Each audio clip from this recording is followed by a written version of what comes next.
সহ্য কৰিব নোৱাৰে পৰি যায় তোমাক মই এটা কথা কওঁ তুমি মোৰ ছোৱালীক বিয়া কৰাব পাৰিব কিন্তু এটা কথা মোৰ ছোৱালীয়ে যদি তোমাৰ ঘৰত কেনেবাকৈ কষ্ট পোৱা বুলি মই গম পাওঁ মই কিন্তু পিছদিনাই ছোৱালী ঘৰলৈ উভতাই আনিম তোমাৰ থেৰাপিয়ে দেউতাক বিচনাতে লগ পাব পাৰে কিন্তু হৃদয়ত স্থান দখল কৰিবলৈ হ'লে মোক কিন্তু তুমি কোনো কালে বুজিব নোৱাৰা কৃষ্ণ তুমি আমাৰ ডাক্তৰ জয়ন্তৰ ঘৰ নাথাকা আমাৰ বাইদেউ আহিছে কোনো বেমাৰী খবৰ এটা লৈ যাম নহয় মানে হেৰি ছাৰৰ খবৰ এটা লৈ যাম বেমাৰী বুলি নকবা কলিতা খাব ছোৱালী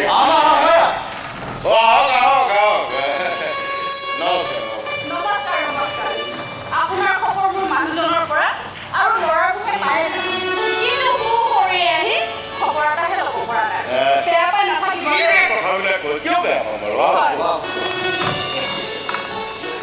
পিছে এতিয়া কিন্তু আপোনাক বহুতখিনি সুস্থ দেখিছে আপোনালোকৰ আশীৰ্বাদ হৈছে ডাক্তৰ বন্ধুৰ কৃপাত আৰু আপোনাৰ ল'ৰাৰ থেৰাপিৰ জোৰত আজি মই বেডৰুমৰ পৰা গম পাইছোঁ যিটোৱে এক্সিডেণ্ট হৈছিল ইমান দিনেতো মই আচলতে শ্মশানত চাই হৈ থাকিব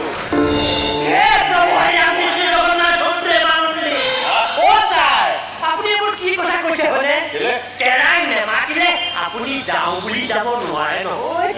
মই এই সংসাৰৰ মায়া মোক ত্যাগ কৰি সদায় ভগৱানৰ মিনতি কৰিয়ে আছো প্ৰভু মোক লৈ যোৱা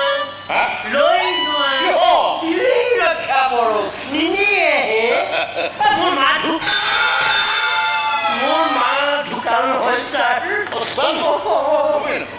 বয়ান অস্তিত্ব বুলি বচন দিলো কিন্তু আজিলৈকে দৌৰাই মাৰিব পৰা নাই নিমিলে দেখোন অভিশাপ মনে পাই আমাৰ ডাক্তৰ বাবে মোক বহুত সহায় কৰিছে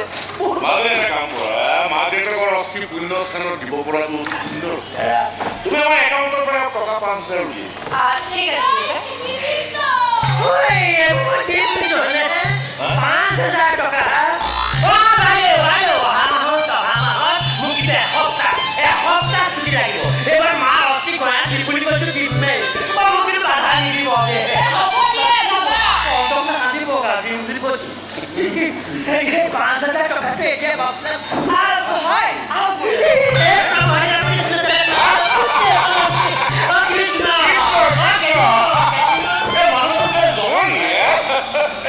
মানুহজনৰ কথাবোৰ কিন্তু মোৰ বৰ বিশ্বাস নহয় কিয়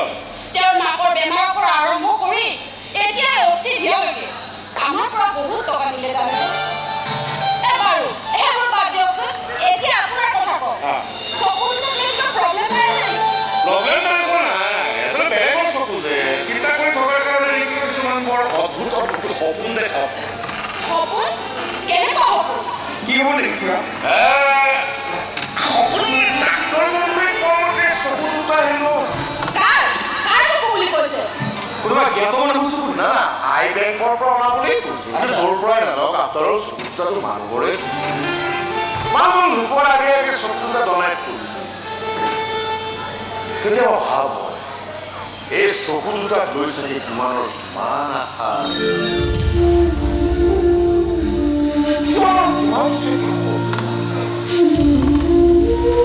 এনেকুৱা ভাৱ হয় এই চকু দুটাৰ মানুহ এতিয়াও